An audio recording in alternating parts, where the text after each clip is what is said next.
So a man knocked on the door, my mother's house, and he said, "Do you have any kids that like music?" Because we're selling music lessons.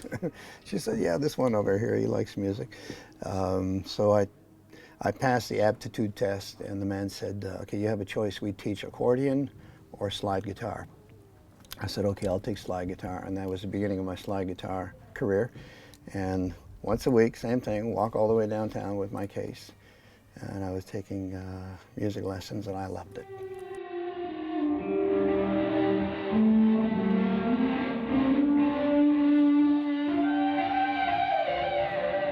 I think the best advice I got really came from work experience. I can't remember anybody telling me the secret formula or anything. Probably the best musical work advice I ever got was from Brian Eno. And I worked with Brian Eno after I had my skills very much together in the studio. But when Brian Eno came into my life, he was very specific about his direction.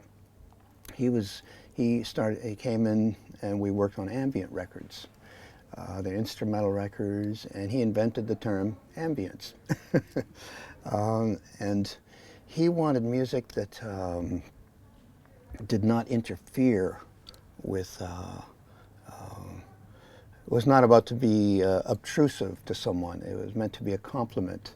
And it was meant to be atmospheric and not background in the sense that let's have a little something in the background while we do the dishes, but for the music to become part of the environment and to represent the beauty of the birds and you know, the wind whispering through the grasses, and texture that represented environment and places, and very cinematic music. And they are the records that then allowed me to be noticed as a sound specialist. And so I really appreciated that Brian came into my life as a mentor, if not a mentor of technology, a mentor of direction.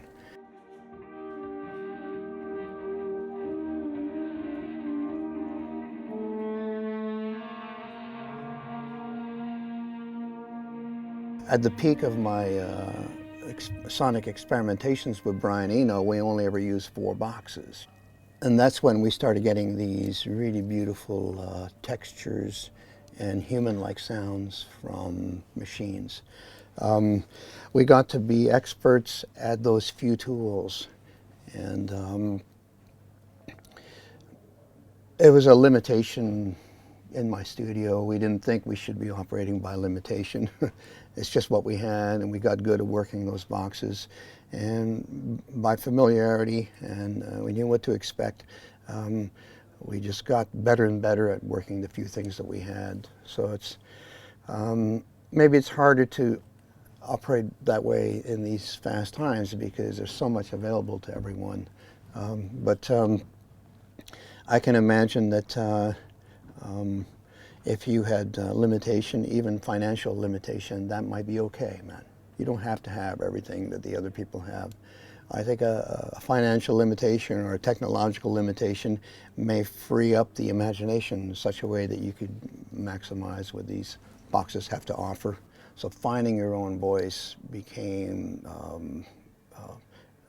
is what came out of that chapter of music. I felt that after I'd worked for a few years with Brian Eno, that I had found something that belonged to me, which was devotion to something very specific. He never gave me the advice, you know, with a finger. He gave me advice by good work done.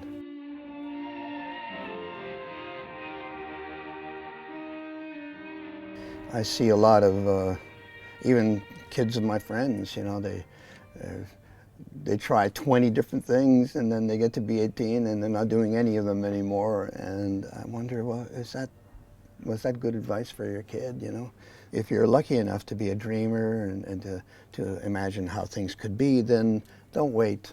I mean, you can always educate yourself and provide yourself with new information as you go along, but I think it's a mistake to wait and take a long course with the view of coming out as a professional. I think the earlier the better. So if you're lucky enough to love something as a kid, then pursue it with full passion and start into it right away, man.